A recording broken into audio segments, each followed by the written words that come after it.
Podtacular, the unofficial Halo Universe podcast, presents episode 774, Frequencies of War, recorded live on April 1st, 2021.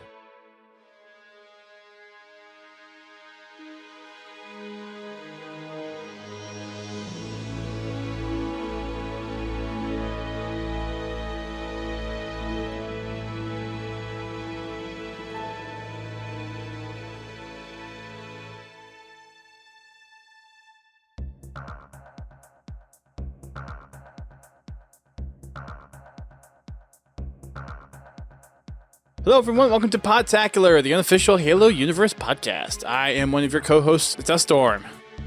And I'm your other co-host, Godzilla T. And we're back live for the podcast after a week of me celebrating my anniversary. So we took last week off from the live podcast. I did a side recording with Maddie McD from the Halo subreddit this past weekend. So to fill in the week of no live recording, we have that interview up on the podcast feed. So if you haven't had a chance to listen to it yet, feel free to go over and give it a listen. Great talk. Not as much about the subreddit, more talking about our kind of thoughts on Halo Infinite, or wishes for Halo Infinite, and some stuff about the Halo subreddit. But overall, it was a nice laid-back podcast, so go over and give it a listen if you want some more stuff to listen to. We've got quite a bit of stuff to catch up on. We had a new Halo Infinite developer update come out. We have several MCC development and flight updates as well, along with some playlist stuff to talk about. But first, as always, we have our Podtacular update, starting with GT and our Fraggin' Friday. How's it been over the last couple of weeks? You missed it. I did. I missed both. We played something that you would go into seizures over. I know. I was on vacation and I missed it. We were taking bets on if we were taking bets on whether or not we'd have to send the paramedics over there to jumpstart your heart or something. Yeah.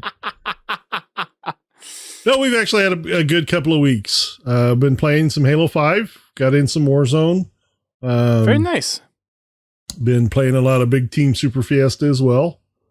Looks like we finished up another commendation. Oh, very nice. Which one? I don't know. I got a combination pack and I haven't had a chance to actually look at what the combination was. Details. Why would I want to have details? Because, that would make freaking sense. Let's see. We did something on your face.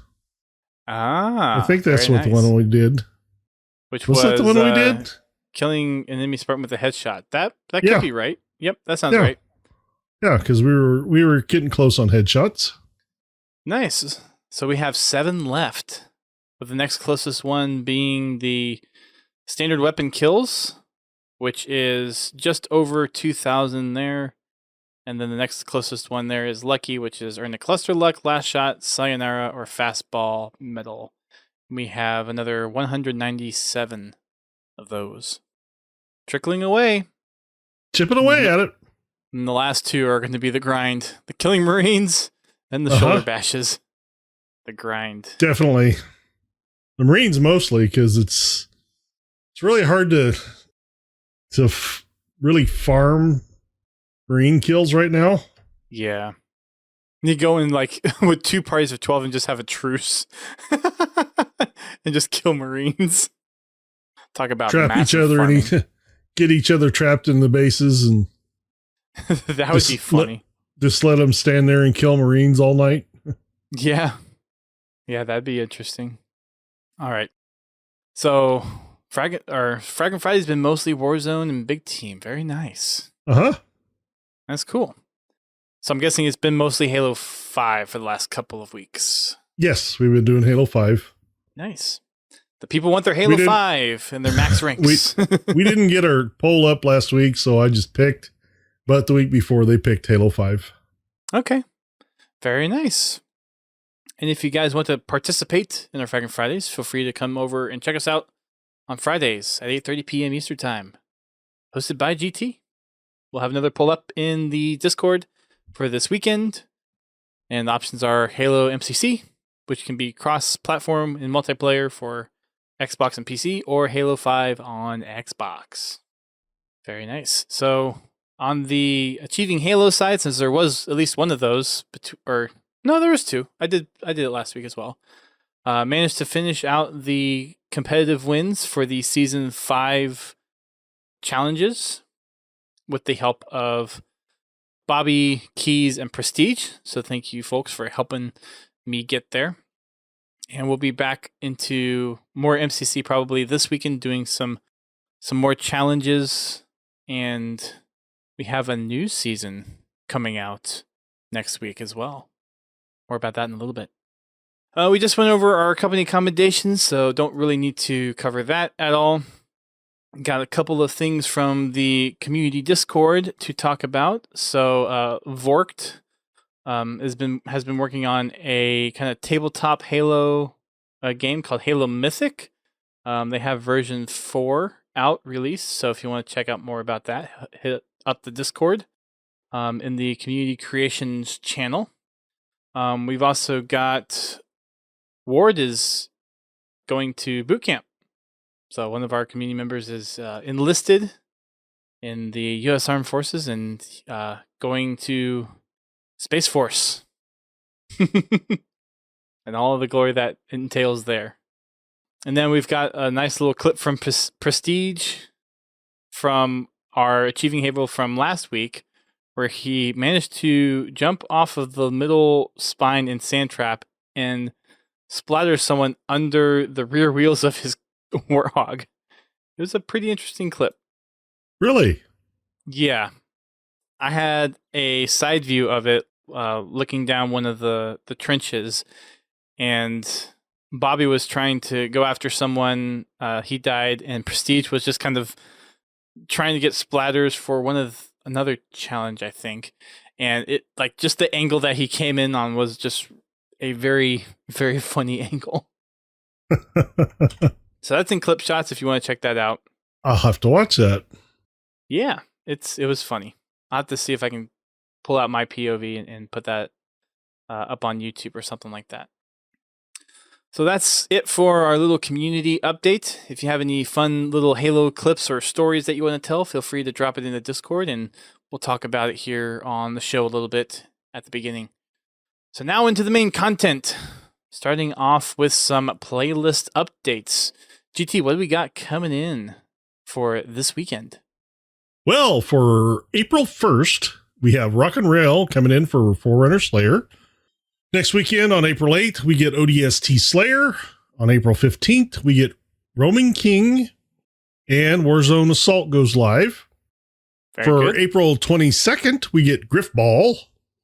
And then April 29th, we do Community Slayer, and Warzone Turbo goes live. Turbo. I guess Dust didn't want to break himself tonight. For the MCC, we've got Fiesta kicking off in the 4v4 and FFA playlists, and Rocket Race is retiring for the time being. Fiesta's fun. Fiesta is never going to be the same since Super Fiesta. Oh yeah, it's not. It's never going to be the same. But it's still fun. It's still fun. Very nice. Well, we've got 2 MCC development updates to go over from our last time that we looked at these. First one is a little discussion around the exchange. Some clarifications on what is going to be part of it and what is not. Sketched a little kind of interview with Psychoduck on what the exchange is and how you'll be able to use it. Talks about some of the rarity items, like people having feedback on, well, I worked so hard to get X item to get a rank. Will that item be just up to season points now? So there's a nice little discussion there worth checking out. Again, the exchange is a new function that is going to allow you to get additional content within MCC. Some stuff that was behind challenges before, some stuff that's going to be new and themed to the current season. and you'll be able to use some of your extra season points that you have if you have those. I do not have those because I don't play MCC quite as much. But if you have a surplus, this will be a way for you to use up some of those season points. And then we also have a couple of updates. So there was a feature that they were testing in the latest flight, some view model offsets for your first person view, and there was some player feedback. So they're actually going to put that on hold for this season's release. The custom games browser did not make it into the flight and will not make it into this season because of some critical bugs. That'll hopefully come out within the next season's flight for them to kind of squash those bugs and be able to release it for us. And then there are some other critical bugs that they have addressed. Two big ones were some issues with the katana and the Hayabusa armor not appearing correctly. So they made some updates to that. And they also made some additional performance improvements to the map waterfall. There's still some issues. So for the time being, it is going to be included in Season 6 content, but it will only appear in custom games. It will not be in matchmaking. Well, on the Halo Infinite side of things, we've got a brand new Inside Infinite. This time looking at the audio. Mm-hmm. This is a really fun one. Getting to hear all the cool little sound audio bits that was in this article. If you haven't checked out the article, there are two kind of key points I guess 3 key points in the audio. First one is they kind of do a decomposition, they show how they compose the sound for a new banished weapon, the skewer, which looks like a massive behemoth. Sounds like one too. They also had a little Halo Infinite ambiance mashup or collage of audio, so to speak. And then they've also released a Spotify playlist for the 3 tracks that they showed off shortly after the gameplay from last year. So 3 tracks that they have out from the 3 different composers are in a nice little playlist on Spotify. I think they have those playlists on some other music apps as well, but those are the actual audio bits from that. We got 4 people on for this article. We've got Satoru Tojima. So he's been there for a while. We've seen him in several of the vlogs or the, what do they call them? Vidocs. Mm-hmm. We've got Chase, and he's the audio director. We've got Chase Thompson, who's the lead audio technical designer, Kyle Frazier, the lead sound designer, and Joel Yager, the music supervisor on Halo Infinite. I wrote down some notes from me. GT, was there anything that kind of stuck out to you in this Inside Infinite? Unfortunately, I haven't had the time to actually dive into it really deeply. I did get a chance to listen to some of the audio, and I was really impressed with what they're turning out. I almost put the ambient sounds on just a loop while I sleep. It's nice. Yeah. It's kind of like listening to the ocean. You know? Anyway. You're talking about the little like minute and a half Forerunner Zeta Halo one? Yeah. It's nice. Yeah. I think it really does capture that kind of mysterious Halo, and it almost has a character to it. Like it's not quite the Mm-hmm. I'm kind of leaning towards like the cleanliness or the simplicity of from Halo CE, but then again that's probably a technical thing, but then just the mystery of Zeta Halo I think kind of is nice to have that additional mysterious character added to the music. I thought that was a really nice touch. Yeah. You could tell where some of like you would probably hear like creaking in a rundown city or something like that, kind of be a little more synthesized for Forerunner type stuff. And just kind of gives you that futuristic alien high technology feel, which I thought was really appropriate. Did everyone else like the audio? For those that are listening to us live right now, I know a couple of people before we started recording said that they really liked the audio. I think for the most part, it's going to be one of those really cool things. Music, I'm still a little hesitant on. I'm not a big fan of the tracks that they've released thus far, but I'll hold my full judgments till the full game release, like we're doing. Yeah, with with the music, it's always how well it fits the gameplay. Well, and some music's going to be gameplay focused, some's going to be cutscene focused. If it enhances what you're experiencing, that's the important part. Yeah. It really needs to all just come together and complement each other. Mm-hmm. Yep. So a couple key things that I took away from this, and what I try to do whenever I look through these Inside Infinite is pull out a key point from each one of the questions that gets asked by either Sketch or Unisheck, whoever's the one behind the steering wheel for these. But the first one was talking about what was the key takeaway from feedback, and this kind of goes in line with a lot of other things that have been said throughout the previous Inside Infinite looks, and it's recapturing the legacy essence of Halo and strengthening the excitement and impact of Halo's combat. One of the cool things was what Tajima said was the number one goal for the audio team just happened to be the number one goal for the art team, which was recapturing that legacy feel of Halo and really supporting the spiritual reboot mindset that they're trying to do with Halo Infinite. So the two most probably artistic pieces of the game, the art direction and the sound, having that same goal, I think is kind of a good indication of what to expect for the Halo Infinite experience. The major music themes that they're going for are hope and believe. And they're kind of looking at they called it just brighter music to fit with the campaign style. And I thought this was interesting. So this is from Tajin, and he said, I contemplated why the brighter music fits so well with the darker stories, and I think it simply boils down to because it's Master Chief.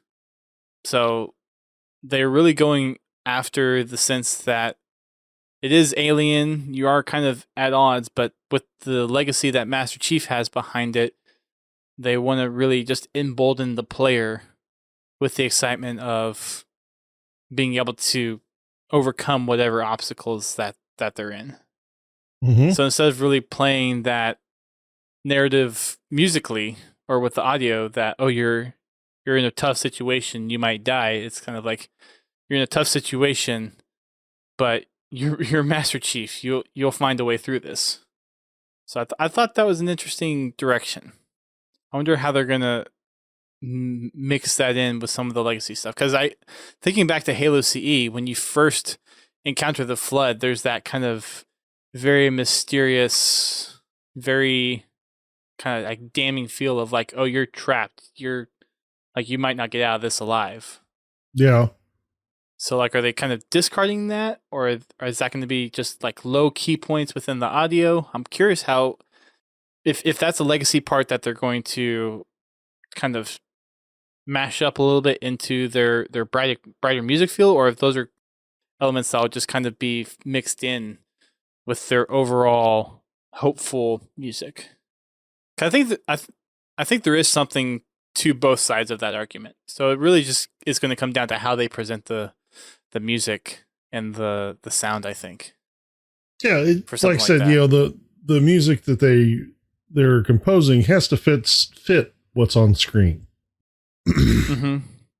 It's very unusual for game audio to stand on its own.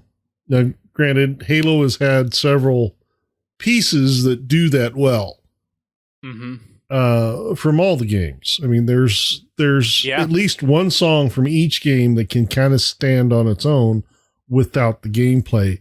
But a lot of the music that has been composed for the games, don't get me wrong, it's good music, but it loses something without that video input, without seeing the action on screen or the desperation on screen or whatever whatever they're trying to convey. Yeah, the music needs context in a way. Yeah. To really have its impact.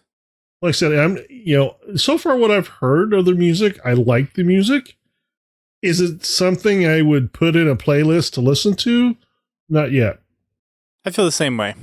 I want to see the music in the game. Well, hear the music in the game, and see how they use it. Yeah. Eric Boo had a comment in here. How about more emotional human themes? Stuff Halo 4 did really great. Mm-hmm. I don't think, at least the direction that it seems like Infinite is going, is probably not catering towards that too much. It almost seems kind of like it's a rebirth of Halo CE where you are this super soldier.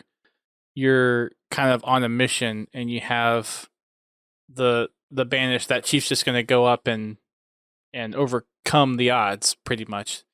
Well, I'm not. I don't want them to abandon what they've built in Halos 4 and 5 with Chief. And I think they can still do that and still be the Master Chief.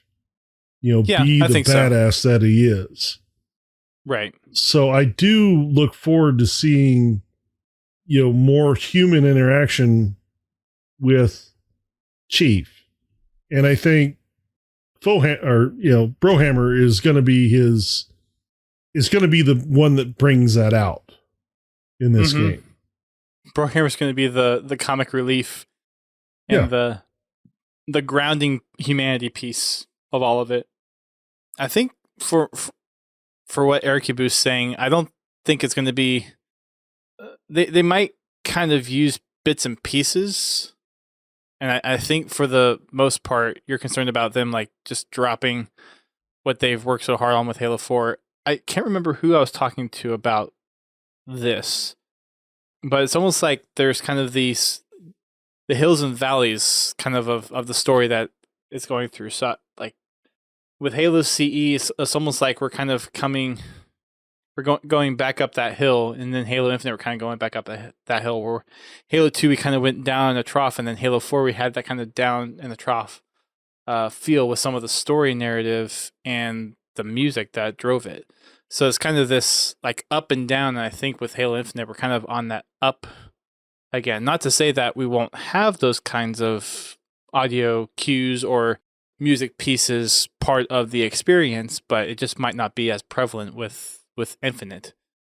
Or at least the initial story that we get with Infinite being kind of a game's platform as it might turn out. There might be DLC campaign that could play into maybe some of those more emotional side of the Halo universe where it takes place within the context of the Zeta Halo timeline. Yeah. So we'll see. But overall, it looks like what they're going for, or at least what they're talking about right now, is having a lot more of a hopeful and kind of a overcoming music library with Chief behind it.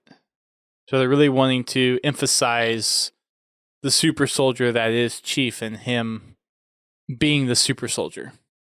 So really, really going back to those roots in a way. Mm-hmm.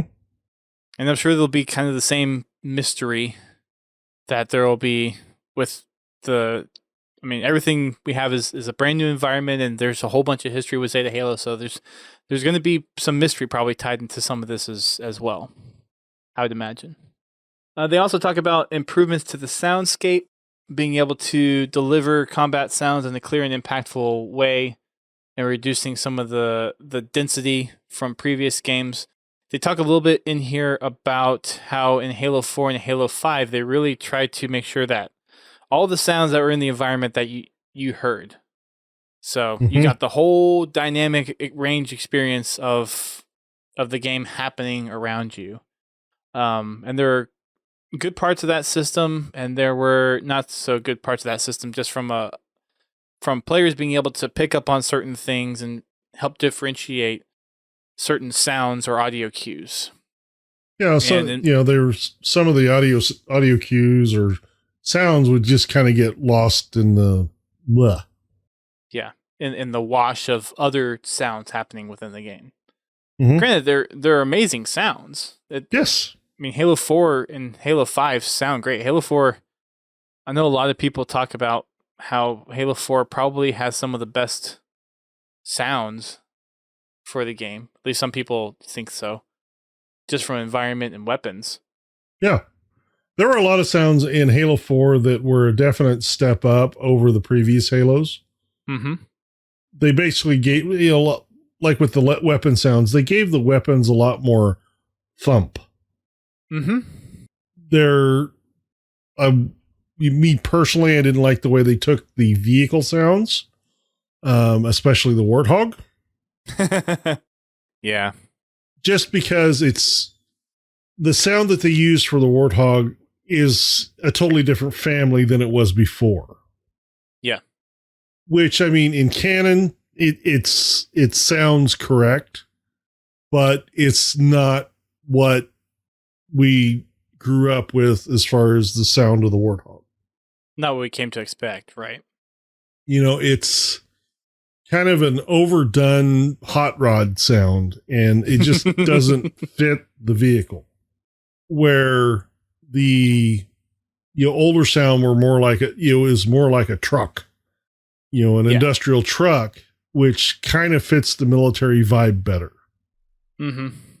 So and I think they kind of went back on that a little bit. If I remember the gameplay from last year, right? It sounded a little bit more in line with. A little bit better. They did a little bit better in Halo 5, and then Infinite is a little bit better than that. But like I said, it still has more of a hot rod sound than a truck sound. When I think wasn't one of the field recordings, like weren't they recording a hot rod or something like that? Yeah. So I guess that kind of makes sense then. Well, I mean, yeah, it's just the path that they've chosen for that doesn't fit what I envision when I think of the Warthog. Right. And especially if you think of like today's military vehicles that are like just have that even deeper rumble and a lot more things jostling on it because it's so reinforced and there's extra stuff on it. So it's yeah. No, I definitely get where you're coming from. And Irkibu, to your point, I mean, everyone has different likes and dislikes. If Halo 5 is just not as favorable from a sound standpoint, I mean, that's just, I guess, the majority, but it doesn't necessarily mean that 343 is going to completely take that out. I mean, from what we've seen from the game demo the gameplay last year, they're kind of mixing both. I mean, look at the grunts that we saw, the different art style there. It was a mix of old and new. The sounds are kind of a mix of old and new. Just listening to the Zeta Halo ambiance sound from the article last week, you could tell there's a little bit of old and new in there. So it's not like they're going to completely ditch everything that they worked on, but at the same time, they want to still make something that aligns with their pillars. And one of their pillars just happens to be kind of going back to what really made the legacy Halo appealing and do that spiritual reboot. So, I mean, everything's changes from game to game. That's, I mean, if it didn't change, it's like, why make a new game? Yeah. That's one thing I really want. I don't mind if you reference the original trilogy, which is fine, but I don't want you to duplicate it. I want you to make it your own. I don't want to play CE again. Not that I don't like CE. CE's fun to play. But when I buy a new game, I want new experiences. Mm-hmm. I want it to feel like a different game. Which we're going to get, it looks like. Doesn't seem like there's any reason why we wouldn't get different experiences from across the whole gambit of the game development cycle. Yeah. Another thing about the soundscape is something that they're really trying to key on is a better threat detection system from an audio perspective. So actually analyzing the game frame by frame and reprioritizing which sounds actually get emphasized based on the threat of a particular sound to you. They go a little bit into detail of if you have a weapon that's pointing in your direction with a rocket launcher or something, that sound's going to be more pronounced if it's aimed at you versus if it's not aimed at you. So if you're kind of a third person looking on, it's going to sound a little bit different, and it won't sound as much of a threat. Whereas if it's going straight forward towards you, it's going to have a little bit greater impact in the overall soundscape. So you know, hey, this is incoming. And Joe Staten has a nice little story at the end of this article talking about how the threat detection system with the audio system really kind of helped craft a nice little gameplay moment that he had in the campaign, which is a really fun little read to look through.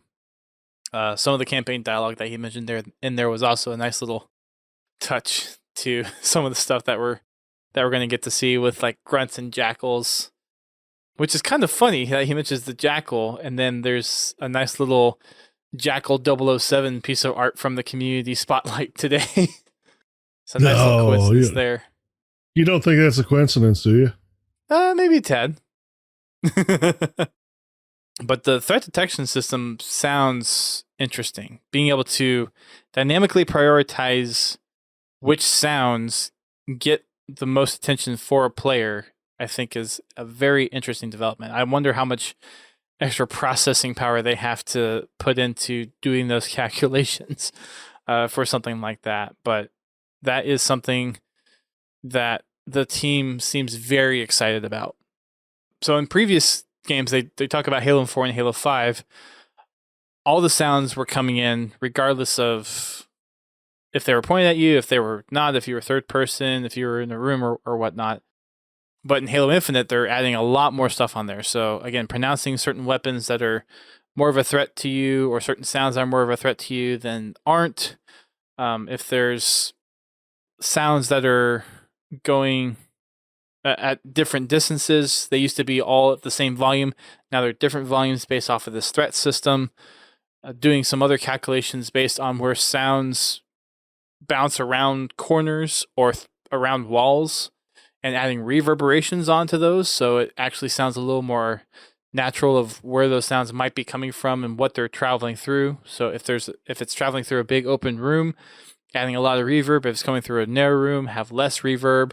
Depending on the type of material it's going around, it's going to have different types of reverb. So they're like, this whole audio system like is getting a huge upgrade from what it sounds like. Yeah. So yeah, the threat detection system seems to be kind of one of the big excitements for the audio team overall in this. Sounds like it's going to give you a lot more spatial awareness. Mm-hmm. They also mentioned using some of that virtual surround sound, so it will really play into those technologies too, like Dolby Atmos. They have some also technical diagrams of some of the sound propagation, the different sound decays and impacts that they're messing with and changing in here as well. So if you really want to get into the technical weeds of it, they have a little bit of a discussion in here, really emphasizing on the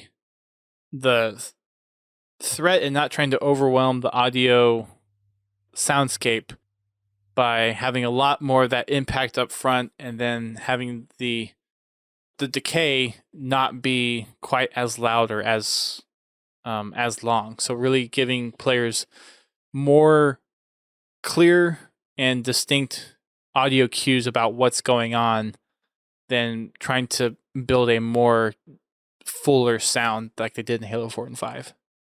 So that'll be a big difference. Mm-hmm. But I'm guessing it'll be a lot better from a gameplay perspective. It might not be as full, but it might be better. And I'm wondering if that's even something that they would have options to change. Like if you wanted a little bit more of a fuller dynamic sound, yeah, you can maybe turn on that option. Where if you want something that's more geared towards, I want to know as much information as clear and concisely as possible, then have that as an option. That'd be interesting to see if that's an option to look at.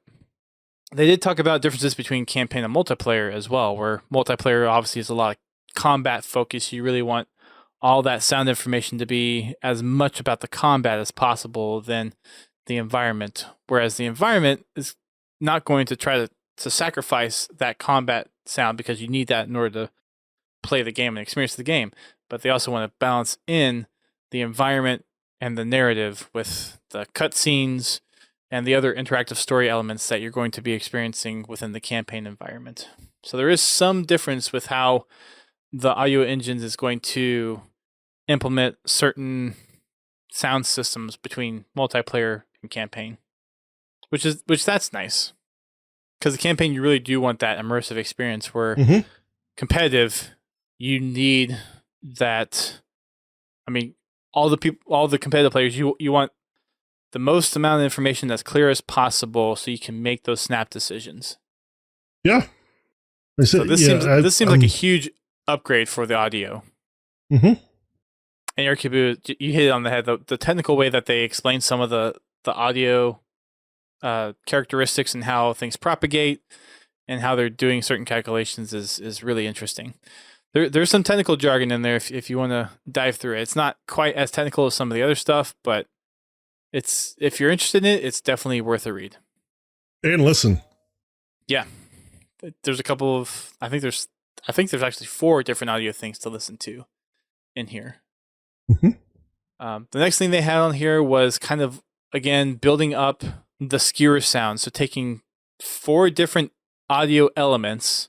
So the impact, the mechanics of the weapon, adding a little sci-fi synth to it, and then the tails, or kind of that after you fire the weapon and after it impacts, like what's the extra sound in the environment that happens, and then putting that together. So they have the 4 different pieces all separated out into one audio file, or into different audio files, and they have one that pulls it all together. So you can actually see how all the sounds that they're using builds up together for a specific sound.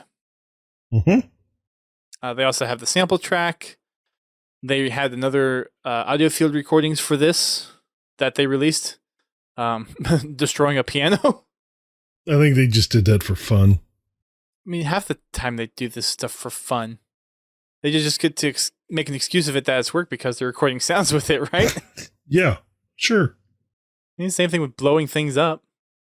Speaking of which, there was a section in here where they asked what each person's favorite audio piece was, or audio recording was, and one of them was explosives.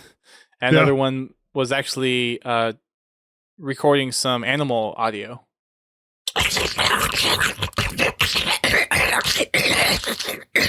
Oh, it's actually not that bad. You could probably use that for something. That's all the stuff that I really pulled out of this. I think that's all the high points. Again, there's lots of stuff in here that you could take away from. Joe Staten has this little like campaign story again at the bottom, well worth the read. And then there's a couple of other little quotes that they have from the development team about the development process that's not specifically related to this, but they kind of just ping certain people within the studio to give some feedback of what they're doing within the project and what they're excited about. So that is the latest Inside Infinite, the audio piece. I don't remember seeing if they had in here what they're going to be doing next time. So next time might be a mystery. Because I think we just had up through this month of what the theme was going to be. Mm-hmm. So that'll be a fun little mystery to see what the month of April is going to bring us. We will see. And find out next month. New gameplay trailer? What? It's a new gameplay trailer? Yeah, we probably won't get that until June or July, I would imagine. Probably not. Oh, they're going into detail about PC. Oh, okay. Did I just miss that in there, or was that announced somewhere else? Okay. Thank you, Eric Ibu and Sausage for that. And June is ... where the fun begins. Yes, what would be the E3 month is June. So I'm assuming a lot of stuff will probably come out June, July. Yes. Probably hear about multiplayer. I know a lot of people have been asking for multiplayer stuff. That's been in the dark for a while. So yeah, they're going to have to get, if they're going to do flighting, they're going to have to get started on that here soon. Mm-hmm. If they want to have any meaningful content out of it, or feedback, I should say. Right. They probably will.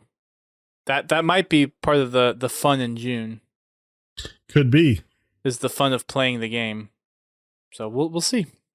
We've got 2 HCS related articles. We have the next Designing the Halo Esports Ecosystem article from Tashi. And this one is talking about viewership. So he goes into why is viewership important to the studio, and in HCS specifically.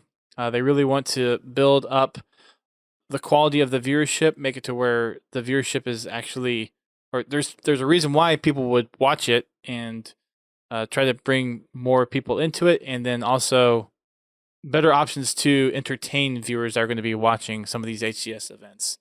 So having some different content in there, not just tournament type stuff, supporting other HCS grassroots partners, content creators.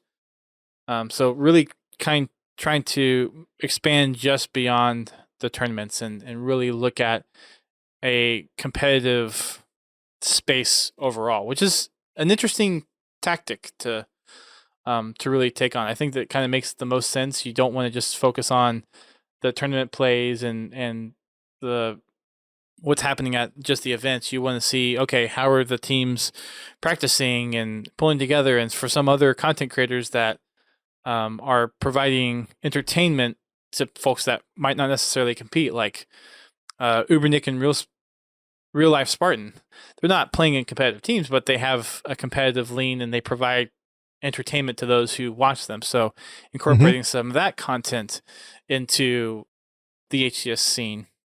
Tashi listed 6 goals that they have for viewership. One is diversifying. So diversifying the content and the different audience that they would get. So not just exclusively the tournament viewers, but also viewers who would come in and look at different parts of kind of competitive Halo. So looking at some more of the content creators stuff, and also trying to figure out other things that they can bring in. So like the team stuff, seeing how the teams come together. And back in the MLG days, you would have those what was it, like the Gamer House stuff, the Dr. Pepper Gamer House that they would sprinkle in between games, and some other like team profile stuff. So really expanding to some of that extra content that can help bring in different audiences that might be interested in some content but not necessarily others, and bring all that together. So diversify for 1, partnerships for 2. So partnering with teams and platforms to bring in more opportunities for HCS in forms of content and other kind of like events or ways to do certain things. Looking at Halo Infinite. So the competitive team working closely with the developers to consult on different ways that they can help, or that the development team can help implement tools into Halo Infinite that would support HCS's growth. So looking at ways to increase viewership and including features and tools to help out content creators and tournament organizers utilize the game to bring the best content from a Halo game. Number 4, rewards. So they're talking about the HCS Grassroots program and all like the nameplates that the HCS Grassroots streamers have been handing out, trying to use that, learn from some of that, and expand that kind of program. 5th one is the content. So I kind of touched on this a little bit with the diversify, but wanting to look at other ways to create more content to bring in different viewership and generate different interests for people. So that includes creating content that looks at storylines as teams going through seasons, doing breakdowns of matches, really trying to capitalize on the excitement, intensity, and the drama and celebration of competitive Halo and tournaments. So really kind of trying to expand that. And then content distribution. So they don't want it to just be HCS tournament exclusive. They also want to look at other content that they can bring in as well. And a lot of this is going to be part of their HCS grassroots stuff, partnering with other tournament organizers, partnering with content creators to pull in content together to really help help each other out as far as like content creators getting views from tournaments getting views from content creators, and just kind of going back to the diversifying that content portfolio. All of which I think are pretty good ways for growth. It sounds like it's a good plan to really bring back, I think, some of the spark that competitive Halo had back in the early MLG days. Yeah. Because it was always one of those cool things to see, like the rivalries and how some teams like came up through as underdogs, or you had certain teams that really just have a powerhouse hold on certain maps and game modes, and a lot of for those that are interested, getting a lot of that behind the scenes of how the team dynamics work, how the teams run together, practice together, and how they get prepped for a tournament, and then being able to supplement that with other content creator stuff. I mean, it's all content that is at varying levels, I think, to where you can get people from multiple interests at least involved with kind of the HCS scene, which seems like what they're trying to do. They're trying to generate enough diverse content to get a diverse viewership for HCS related stuff.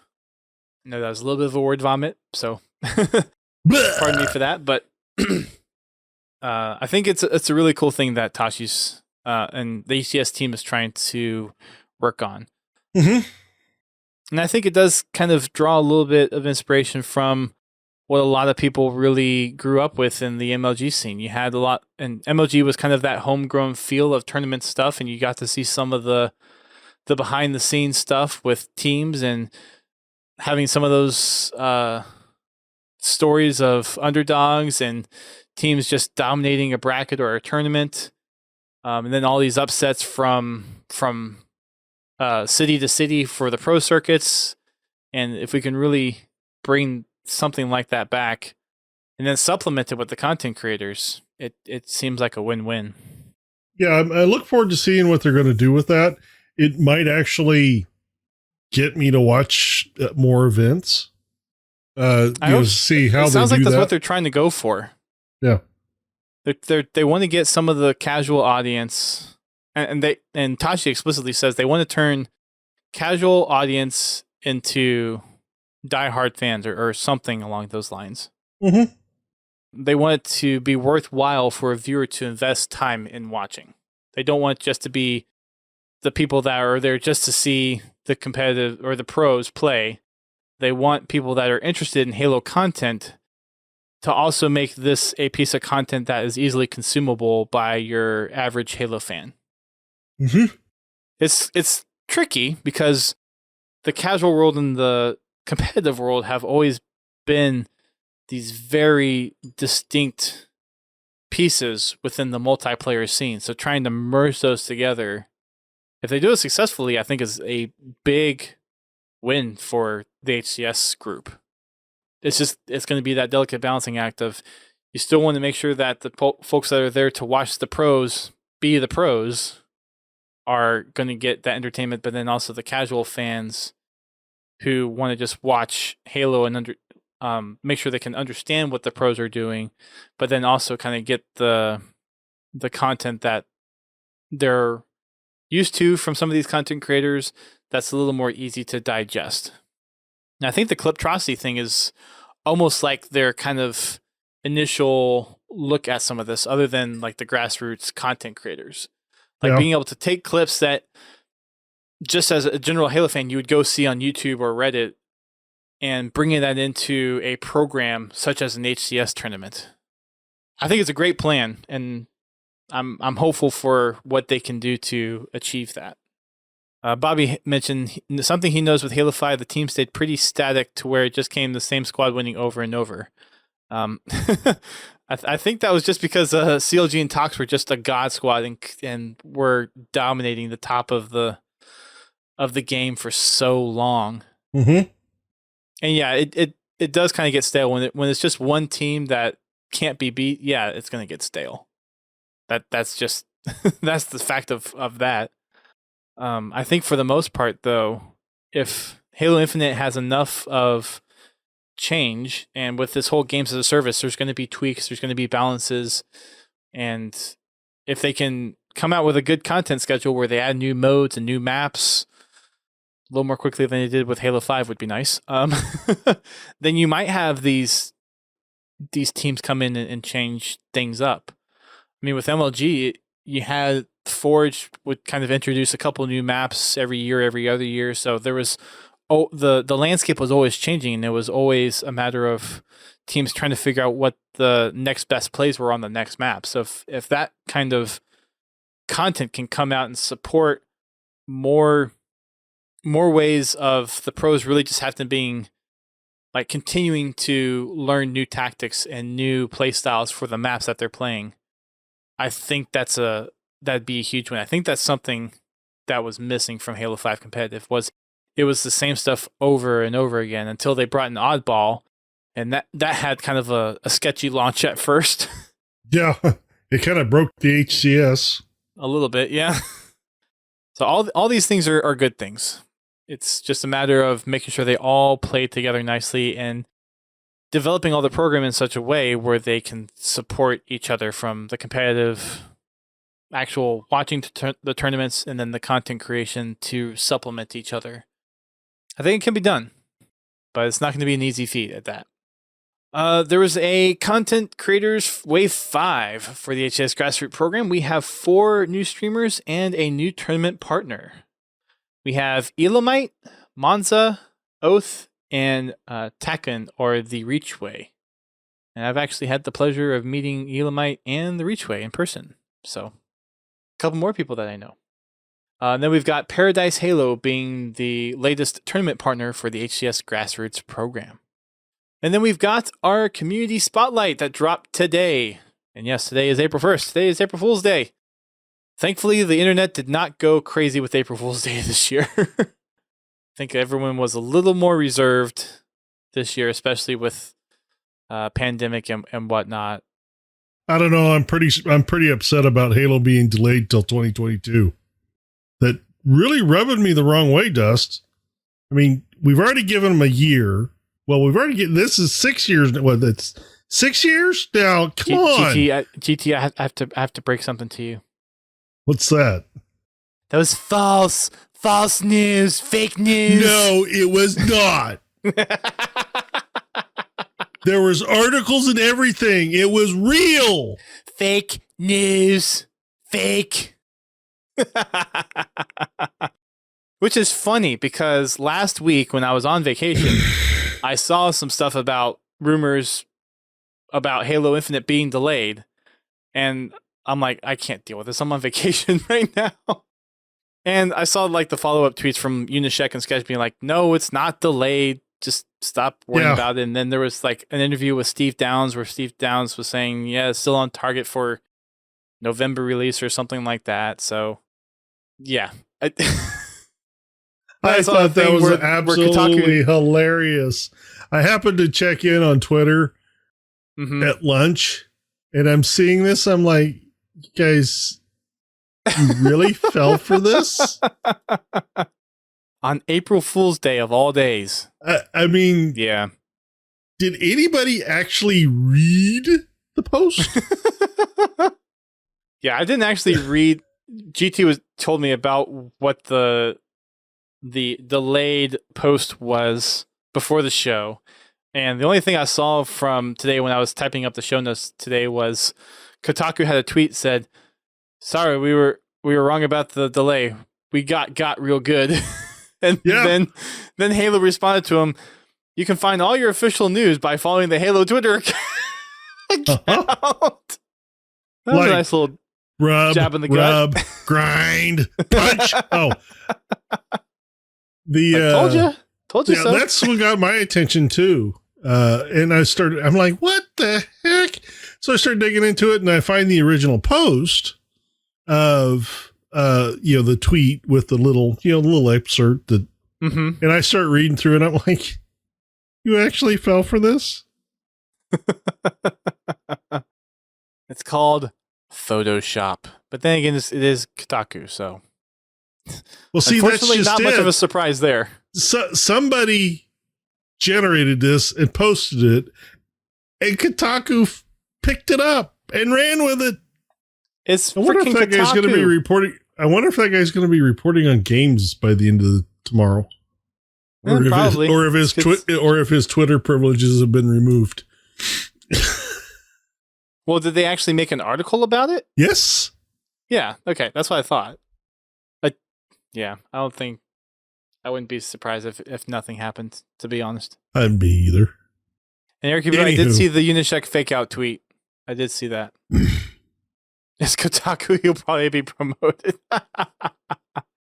Probably. Yeah, Kotaku. Anyways, so from the community spotlight, again, not showing anything off on the screens this time around, but we had a couple of top picks. GT had a nice one from that was like a grunt in Master Chief armor called Halo Finito by Melting Brains. It's a suicide nice grunt piece. in Master Chief armor. Just think Master Chief's torso and boots with grunt arms and legs. It's cute. The piece of art's cute. Not gonna lie. I think I have a new profile pic. You're going to replace the grunt sniffing Chief's boot with that? Boot licking grunt. Yeah. Bubba. I can't even say it. I don't know. It might become my new phone wallpaper too. Wow. Sorry, Pixel, but this might just replace that. That's impressive. To get GT to change his profile pic, the one that he's donned on for how long? Quite a while. Oh, it's been my Twitter profile pic ever since I started Twitter. Yeah, so for a while. It might finally be dethroned. I don't know. I got to think about it for a little bit. Yeah, take some time. It's a big decision. Changing your online identity.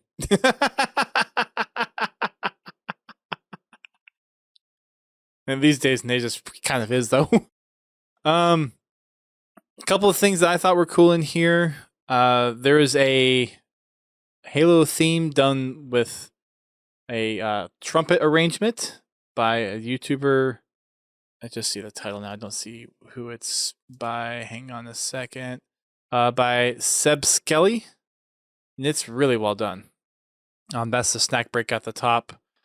Maddie McD, who was the guest on the show for this last episode, he has a little screenshot that he, I think, touched up a little bit.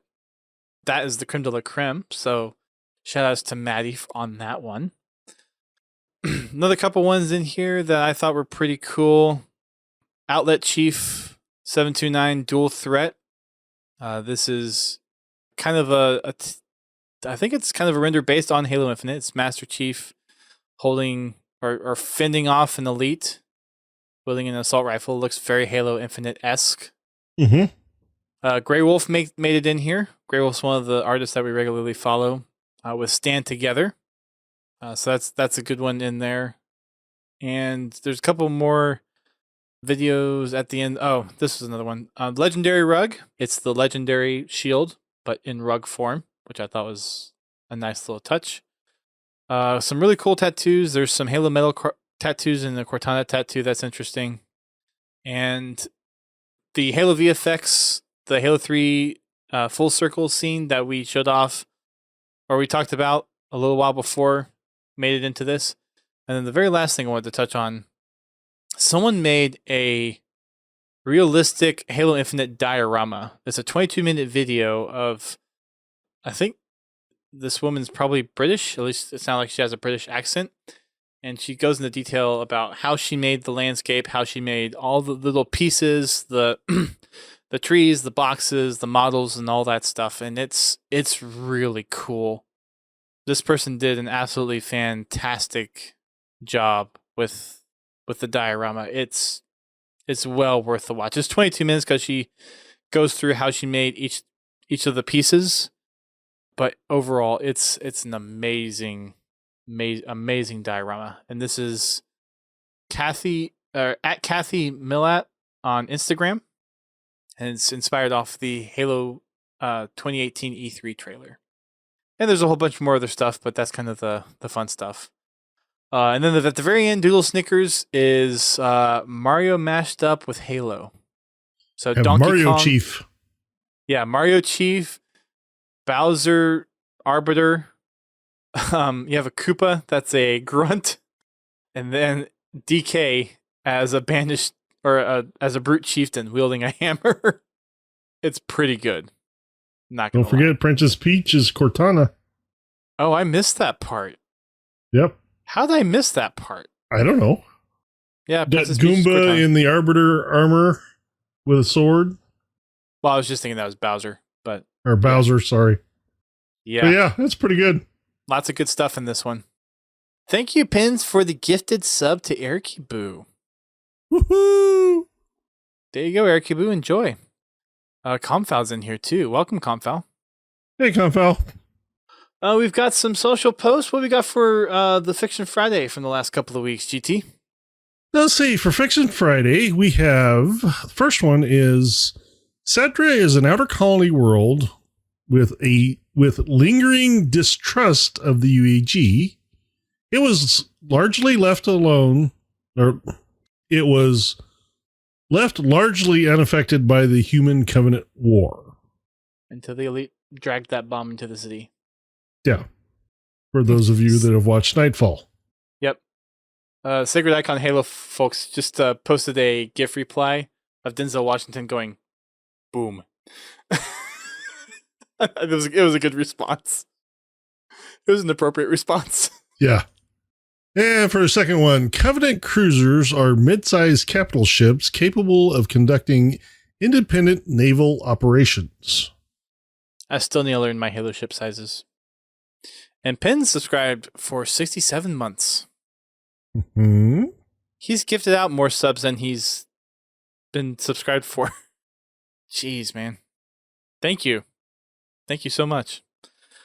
I mentioned this a little bit earlier, but they tweeted this out, but there is the soundtrack previews. Again, all 3 tracks that they previewed during or right after the gameplay from last year are up on playlists on Spotify, and there's probably a couple other places like iTunes and some other places.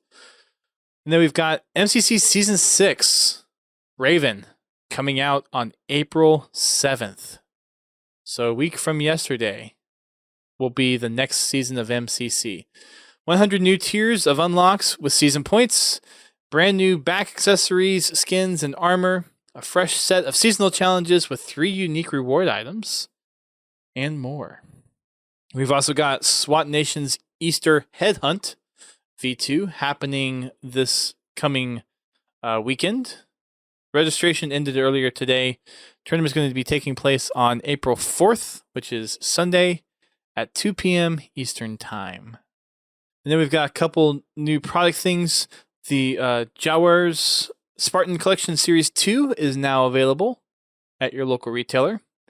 And then Culturefly has a Halo Infinite Collector's Box that is available now as well. I don't know where exactly that is available. Oh, it's at GameStop. It's available at GameStop. It includes a little bag, kind of looks like a little lunchbox things. There's some stickers, badges, a notebook, a lithograph, and a little Master Chief figurine. So head on over to GameStop and check it out. Over onto Community Musings. We got a couple little things. Not much in terms of community stuff this week. We'll dive into that some more next week. But we've got one Halopedia Trivia Tuesday and Lore Thursday. You want to take both of those, GT? Sure. For Trivia Tuesday, we got, did you know that several ambient animal species were cut from Halo Wars, including the Oxania? Oxania? Okay. Oxiana. Whatever. English, bad.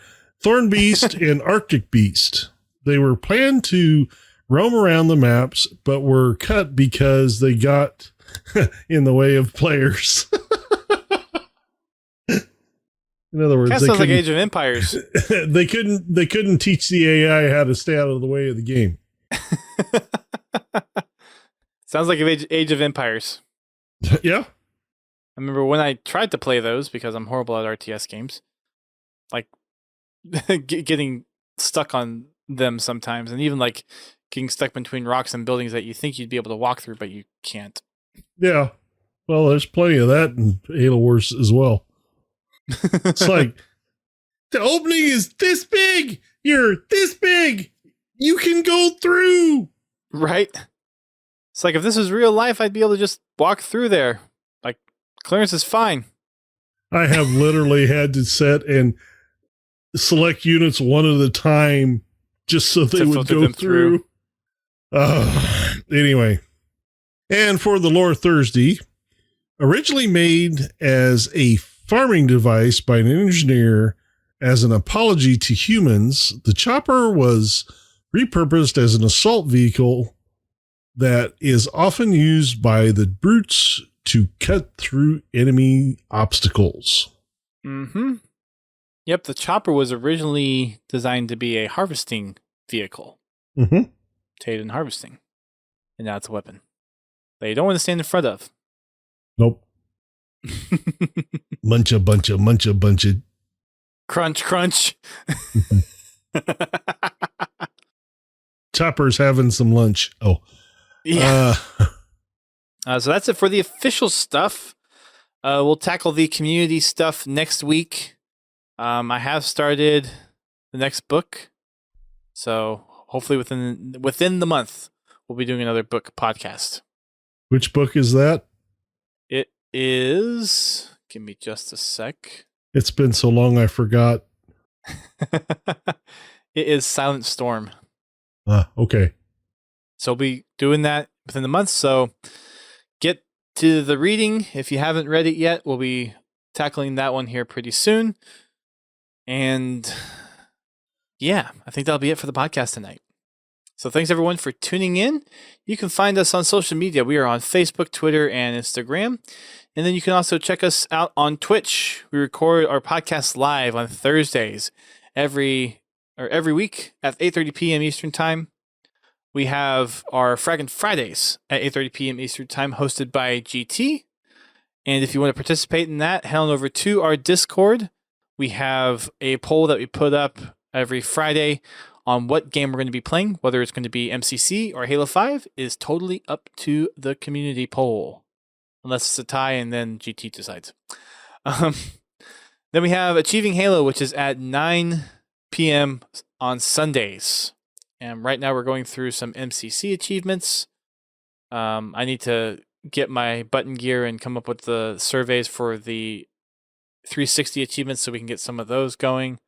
But that'll be coming up probably towards the end of the month. And then you can also check us out on our Discord. That's where most of the community hangs out and chats with each other. Podtacular.com/Discord. There's also our Spartan Company. So if you would like to help us out with our goal towards getting the Achilles helmet, which I still don't think we'll get before Infinite, but if there's enough people that want to put in the time and effort, then we certainly wouldn't be opposed. You can do so by definitely not hitting 152. I'm not. I'm definitely not. I'll be lucky if I get to 150. I think I'm going to be lucky to make it a 149. I'm on 148 right now. So you'll make it to 149. You're what? I still got 1.5 million left. That's not too bad. 1.5 million's not too bad. In the grand scheme of things, it's not too bad. Yeah, but when you only get like 7,000-8,000 per game, it's a long ways away. Well, yeah. You just got anyway. Then we have our Xbox Club as well. If you have any clips or film or screenshots, that you want to share, you can drop them up on our Xbox Club. You can find the podcast on iTunes, Spotify, Amazon Podcasts, and wherever major podcast feeds you listen to. We're probably there. If we're not there, please reach out to us, let us know so we can get onto the place where you consume podcasts the most. You can support the podcast in a number of different ways. First way is by just coming over to Twitch and watching us, downloading the show. But if you want to help us monetarily, you can do so by subscribing to us on Twitch. You can also become a Patreon patron. We have several different tiers there. A few tier rewards actually need to be handed out here pretty soon. We've got supporting the podcast, Austin Weebrink, Prestige. Or actually, is Austin Weebrink one of them? I'm drawing a blank at the moment as I'm trying to pull this up. We've got Confal in here, as well as Prestige. Oh, it's Pins, so it's not Austin Weebrink. So Pins, Prestige, and Confal. So thank you so much for your continued contribution in the Patreon. You can also donate to us directly if you would rather do so that way by going to podtacular.com/donate. GT, any final words before we wrap up this show from what has been a exploration of the audio piece of Infinite? Don't delay Halo no more. Oh. We want the sweet sounds Have fun. of Halo. We see you tomorrow. Yes, we'll see you tomorrow. Next week, after you hear this. Right. Yes. The next Saturday. The Saturday after which this podcast will be released for the download version. That's why you gotta come to the live version. We have quite a few people that chat in here. We've got, I think, like 7. Yeah, we got 6 or 7 people chatting in here. So come on over, join the fun. If you're available, that is. That'll wrap it up for us tonight. Thank you everyone for tuning in. Again, we'll cover the community stuff next week. And until then, keep on fragging them trucks.